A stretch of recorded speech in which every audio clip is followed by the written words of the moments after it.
একজন নারী কিসে আটকায় জানেন? তার সুন্দর সাজানো গোছানো সংসারে।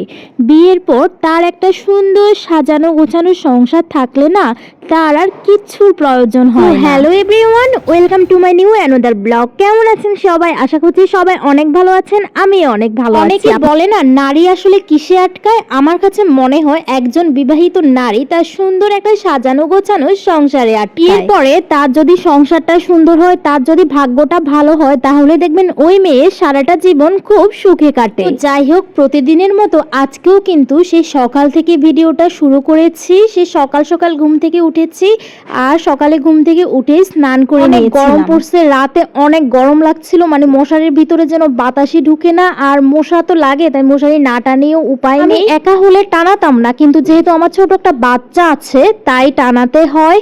তো খুব গরম লাগছিল, এই জন্য সকাল সকাল উঠে স্নান করে একটু রিফ্রেশ হয়ে নিলাম, আর তারপর সংসারের কাজ শুরু করে নিলাম। এই যে অনেকদিন আগে অনেকগুলো আলু এনে রাখছিল, এখানে প্রায় 20 কেজি আলু ছিল, আর আলুগুলো তো নষ্ট, আলুগুলো একটু বেছে বেছে রাখছি আর কি, কারণ একটা নষ্ট হলেই তো একটা ছোঁয়ায় অন্যগুলাও নষ্ট হয়। আর তারপর এই যে এখানে একটু ফল কেটে নিয়েছিলাম, আমরা মা ছেলে খাবো। এখানে কিছু আঙ্গুর ধুয়ে নিয়েছিলাম আর একটা মালটা কেটে নিয়েছিলাম। আর এই যে এখানে রিশানের বাবা 5 লিটারের 1 বোতল দুধ পাঠিয়েছিল, তো সেটা ফ্রিজে রেখে দিচ্ছি।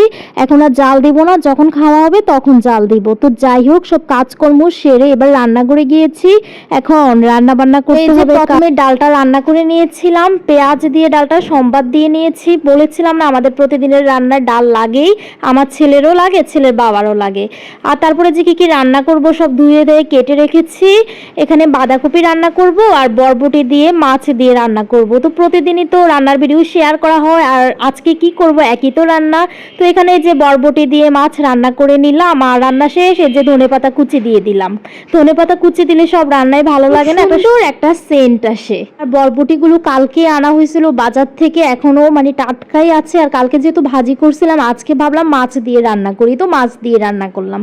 আর তারপরে যে বাঁধাকপি রান্না করলাম আলু দিয়ে। এই বাঁধাকপিটা কয়েকদিন আগে আনা হয়েছিল, এখনো খুব ভালোই ছিল। তো এই যে ভাবলাম রান্না করে নেই, তো আজকে রান্না করলাম। আর এখানে 2 পিস মাছ ভর্তা করে নিলাম। আসলে 2 পিস মাছ কালকে ছিল, তো অনেক পেঁয়াজ রসুন বেশি করে দিয়ে শুকনো মরিচ দিয়ে একটু ঝাল ঝাল করে মাছ ভর্তাটা করছি। এটা শুধু আমার জন্য, একটু ঝাল ঝাল করে আর কি। বিশ্বাস করেন মাছ ভর্তাটা খুব ভালো হয়েছে। আর এই যে মাছ ভর্তাটা দিয়ে না আপনি সব ভাত খেয়ে ফেলতে পারবেন, আপনার আর কিছুই লাগবে না। তো সব কাজকর্ম শেষে খুব গরম লাগতেছিল, তো এই যে ফ্রিজ থেকে আইসক্রিমটা নামিয়ে একটু খাচ্ছি। এই ভ্যানিলা ফ্লেভারের আইসক্রিমটা অনেক মজা লাগে আমার। আপনাদের কেমন লাগে কমেন্ট করে জানাবেন। একটু খেয়েছি আর ছেলেকে অল্প দিয়েছি, কারণ ওর আবার ঠান্ডা লাগতে পারে, গরমে ঠান্ডা মিলে। আর তারপরে যে বারান্দায় গিয়েছি, জামা কাপড় মেলে দিয়েছি। কিন্তু অনেক গরম পড়তেছে তাই না, অনেক রোদ পড়তেছে, মানে জামা কাপড় বা যাই দিয়ে শুকিয়ে যায়। এটা ভালো যে যাই দিয়ে শুকিয়ে যায়। তো আজকে এ পর্যন্তই, দেখা হচ্ছে নেক্সট ব্লগে। ভালো থাকবেন, বাই বাই।